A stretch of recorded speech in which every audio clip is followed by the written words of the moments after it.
Jesus was constantly connecting his story with Israel's story.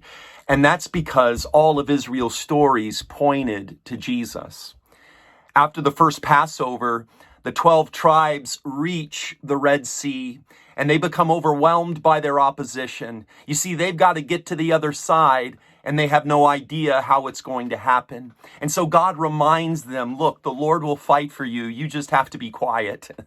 God then parts the Red Sea like the opening curtain of the first act.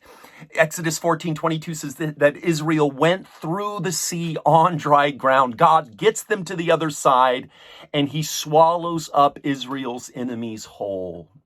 Centuries later in John chapter 6, it's Passover time again.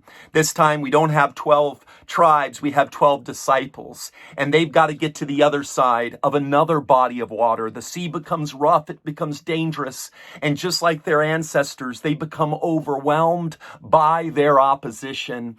But then Jesus shows up and he says, "It is I, do not be afraid." He then tells the storm to shut up, and the storm shuts up. John 6:21 says, "And immediately the boat was at the land to which they were going." Jesus brought them to their destination. Jesus brought them to the other side of that situation. Right now, we're in a bit of a rough storm. We're experiencing a storm some of us have never experienced before. People are losing their jobs. Many people are losing their retirement. Some folk are losing their minds, but we can still have faith. Jesus is the voice in the storm, and he says, "Be still, do not be afraid." Just as I delivered the 12 tribes safely to the other side of the Red Sea, just as I delivered the 12 disciples to the other side of Galilee, I'm going to get you to the other side of this situation.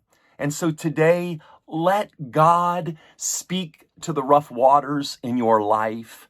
Ask him to tell your storm to shut up. Ask him to make a way where you currently do not see a way. Ask God to get you to the other side. And what's really awesome is that the promise of Christ's death and resurrection is that God can get through anything, even death. Because Christ got to the other side of Calvary, he can get you to the other side of this. God bless you. Have a wonderful day.